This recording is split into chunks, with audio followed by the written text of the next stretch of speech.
Hello class, this is Mr. Lehman, and here we go. Today, happy December 2nd. The question is, what determines the magnitude of the Coulombic attraction? Now, CQ5A, which you completed on Monday, turned in yesterday, covered Coulombic attraction. So Coulombic attraction is all about the attractive forces between things that have opposite charges. Alright, so what we're going to do here today in this short video is we're going to review CQ5A, Coulombic attraction.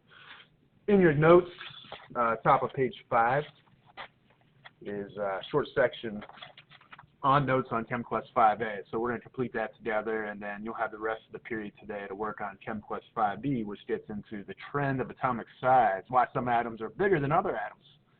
So we'll look at that, and then we'll talk more about that tomorrow. Alright, so in CQ5A we learned about Coulombic attraction, which is the attractive force between oppositely charged particles, such as protons, the nucleus, and the electrons on the outside. So it's the battle between the positively charged nucleus, which contains the protons, and the electrons moving around randomly outside in the electron cloud. And what you should have learned yesterday is that there's two different factors that affect the magnitude of the Coulombic attraction. So the magnitude is like the size, the strength.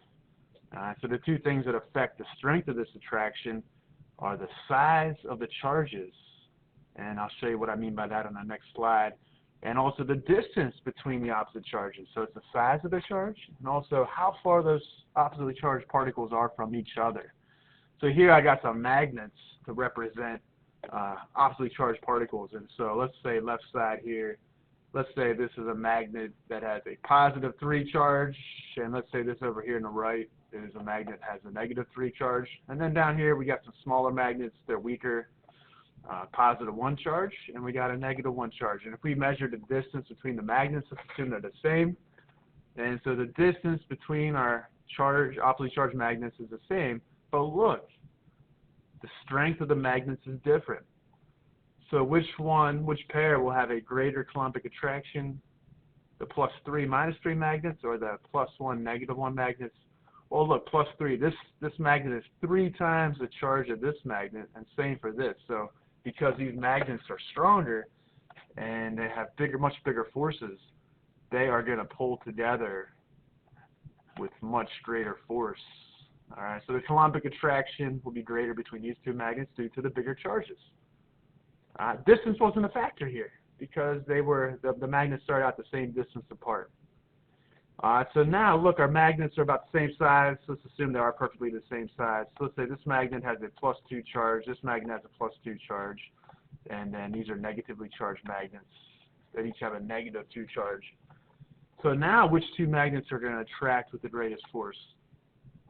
So if I hold two magnets farther apart or hold the same two magnets closer together, it's the two magnets that are closer together. They will have a greater force of attraction. And if you have any magnets at home, try this. If you go to Home Depot, you can buy some magnets, neodymium magnets that are just intensely strong. They're just so strong that they snap together. And if your fingers in between them, when they snap together, it's going to pinch and maybe cut you. Alright, so yeah, magnets are pretty cool to play with, but be careful. Alright, so here we go. As the number of protons increases in the nucleus, the Coulombic attraction increases. Now, there's more to it than this. So in CQ5B today, we're going to learn more about this. So, but generally speaking, as the proton number goes up, more protons in the nucleus, the stronger the force of attraction will be. And that's true for the horizontal rows, periods in the periodic table. And then the other trend that we're going to learn about as the course of this unit goes on, as the valence electron, really it's the attractive forces between the nucleus and the valence electron. As the valence electron gets farther away from the nucleus, the Coulombic attraction decreases. So those are the two big things we'll learn about. It's the number of protons in the nucleus, but there's something else we'll learn about called the electron shielding effect. The electron shielding effect we'll learn more about starting in CQ5B. But also the distance the electron is from the nucleus will determine how easy or how hard it is to steal it. So in our notes, to take out, turn to page 5, top of page 5 in your notes. To wrap up CQ5A, letter A, Coulombic attraction, the force of attraction between oppositely charged particles such as protons in the nucleus and the electrons in the electron cloud. two main trends for Coulombic attraction between the nucleus and the valence electrons, because the valence electrons are the ones that are involved in chemical reactions. So that's why we're so worried about this attraction between the nucleus and the outer electrons. If two elements are in the same family, same vertical group on the periodic table, distance is a dominant factor. The more energy levels, the more shells of electrons that atoms have, the farther away the valence electron will be from the protons in the nucleus, and therefore the weaker the attractive force, the Coulombic attraction, will be, and the easier it is to steal. If two elements are not in the same family, but they're in the same horizontal period, same row, then the number of protons in the nucleus is the dominant factor. The more protons in the nucleus, the greater the force of attraction will be, and we'll learn more about this today.